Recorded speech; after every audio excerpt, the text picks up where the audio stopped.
Vulnerabilidade social, esse é o tema do programa de hoje. Estamos de volta para mais um bloco de discussão sobre o assunto, direito e literatura.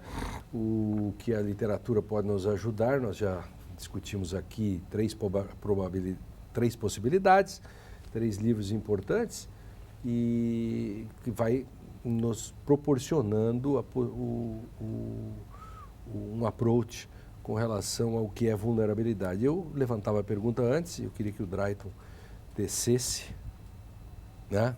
Ô Mário, que o Drayton tecesse, em homenagem ao teu livro, tecesse comentários, né?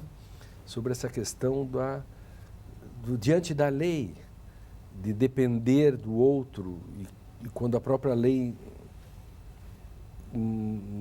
você tem o direito, mas alguém tem que te dar esse direito e, paradoxalmente, o que tu tens direito, se depender do outro, já é um problema, porque tu te tornas vulnerável.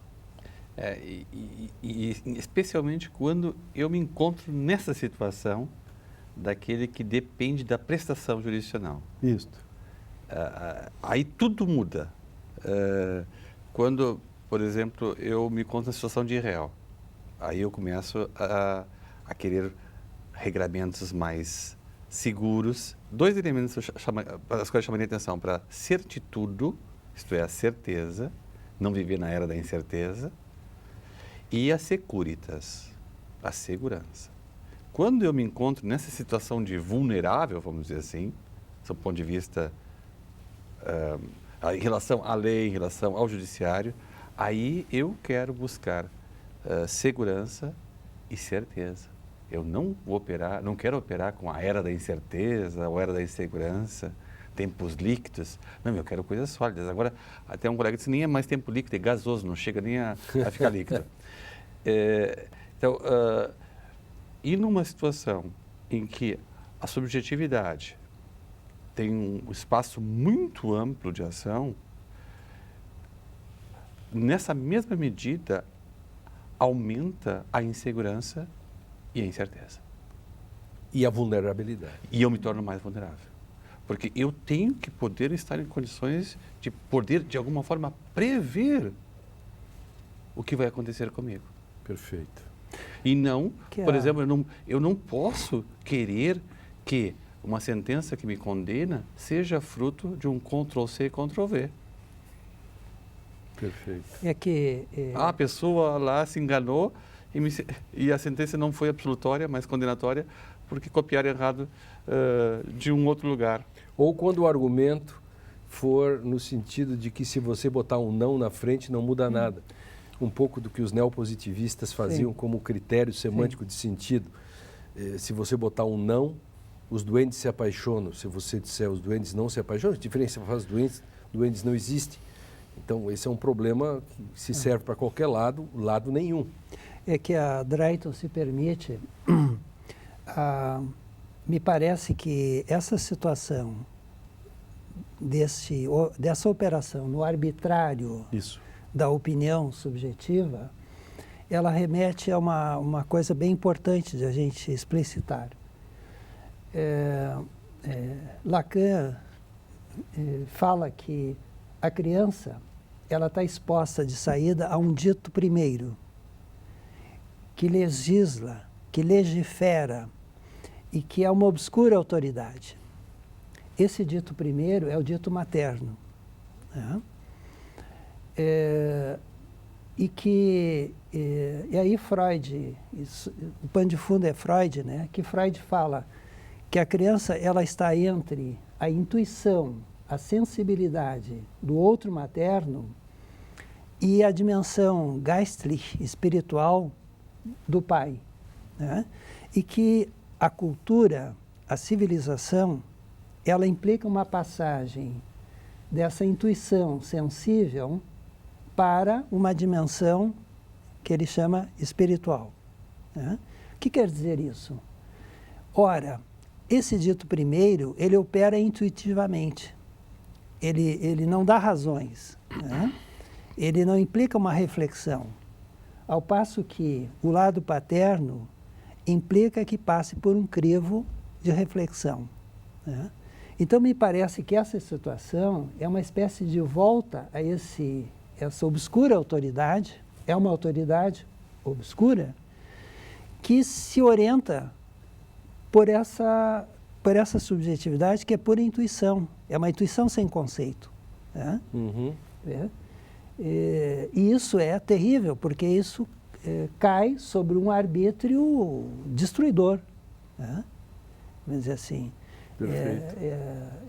é uma espécie de volta... É o não direito. Aquilo que os gregos conseguiram avançar para além disso, a passagem da tirania para o funcionamento da polis, eles já fizeram esse passo, mas é um retorno, é um retrocesso. Vocês se dão conta que se o direito diz ele mesmo que alguém para decidir pode decidir com liberdade, ele está dizendo, ele está afirmando a sua contradição. Sim. Uhum.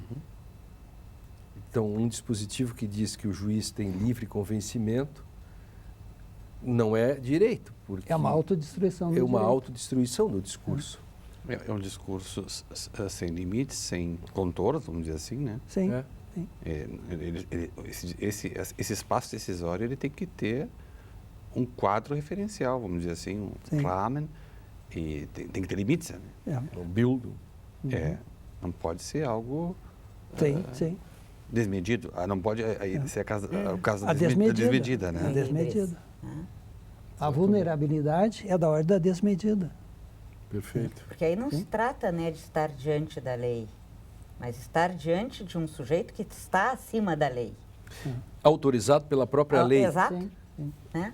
Esse é o paradoxo, quer dizer, é uma contradição performativa, né?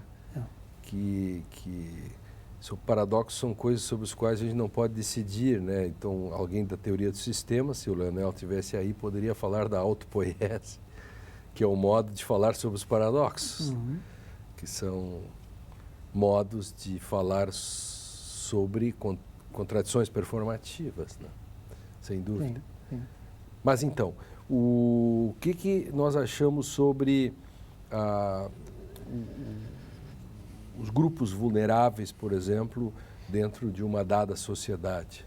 Falamos em lei, falamos no próprio personagem Fabiano e sua mulher e seus filhos, falamos da possibilidade, digamos, como os gregos tratavam desse problema, de como se pode costurar, e um engajamento de um autor como Bertolt Brecht, e com vários textos que falam, de um lado, da miserabilidade social, de uma vulnerabilidade da pobreza, do fundo do poço, do lixo, e do outro lado, a guerra, que produz vulnerabilidade. Numa sociedade como a nossa, como é que vocês veem, digamos, a possibilidade de minimamente emancipatória, não diria, que é muito, mas de inclusão, poderíamos chamar assim. Ou pelo menos de não marginalização, de não exclusão, né? Eu encontrei uma coisa interessante sobre isso. No Político de Platão, que o Svembro e Scheid trabalham longamente, né? No paradigma da tecelagem, lá pelas tantas, Platão fala da guerra civil. Né? E Platão vai muito atrás da etimologia das palavras, né? Stasis é como os gregos dizem, é guerra civil. Só que a raiz desse substantivo é a mesma raiz de histologia, em português, né? Histologia. O que é? Histologia, os tecidos, né? O estudo dos tecidos. Quer dizer, o mesmo termo, a mesma raiz para dizer guerra civil é com o mesmo fio que se tece. Perfeito. Tá? Quer dizer, como a partir dessas condições terríveis de vulnerabilidade, como daí tecer. Tá? Não é uma solução de fora, uma solução, mas com os elementos. Quer dizer, isso é a bricolagem. Isso é o sujeito que... os pichadores E daí disse, não, mas picha aqui para mim essa parede que está muito feia, né? E ele vai fazer ali outra coisa. Claro. Quer dizer, como as possibilidades de criatividade humana nas quais se deve apostar. E nesse contexto, talvez eu possa mencionar a questão da perda da coesão do tecido social.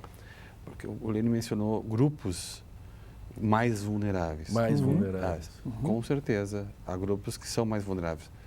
No entanto, no nosso contexto, e recentemente nós vimos isso no Rio Grande do Sul, parece que essa vulnerabilidade se generaliza. Porque, se eu vou sair à noite, eu estou correndo grandes riscos. Uhum.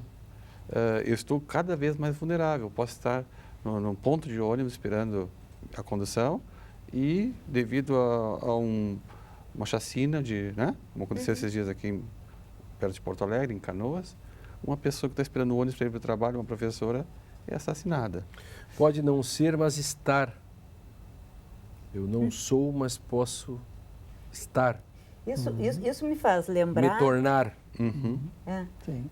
Numa dada contingência, por exemplo, num aumento de violência, falta de segurança, menos policiamento, aumento da miséria, mesmo quem não se torna. Se torna. Quem é que não olha em casa, ao chegar na garagem, para os lados, antes de abrir o portão da garagem? Quem é que não olha para os lados ou dá uma volta até na quadra 11 da noite? Todos. E no Brasil, hoje em dia? Isso me faz lembrar um Feliz Ano Novo. Que texto. Onde nós temos os vulneráveis. Isso, para o nosso telespectador, é um conto do Rubem Fonseca. Rubem Fonseca, que é conta... terrível. Que é horrível. Horrível. Mas a arte faz isso, né? A Choca. arte faz isso.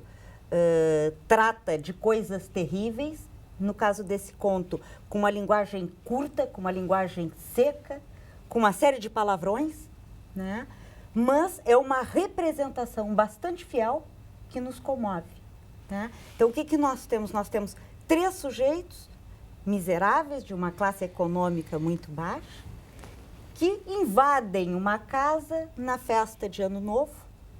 E aí nós podemos pensar, quem são ou quantos são os grupos vulneráveis nesse conto? Exatamente. Né? Isso que o Drayton falava, nesse conto há também a vulnerabilidade social daquele que tem posse. Claro. Temporária, né? Aquilo que está sendo tirado é pouco, perto do que o sujeito tem, mas eles estão numa situação de vulnerabilidade. A menção a Rubem Fonseca, o nosso telespectador deve pegar esse texto também, entre outros que a gente sugere aí, o professor levar para a sala de aula, quando o assunto está muito idealista assim, e tal, uma concretude é muito bom. Vamos para um rápido intervalo. No último bloco do programa a gente continua a discussão sobre vulnerabilidade social e falar mais um pouco do contexto de Terra Brasília, de Pindorama atual. Já voltamos.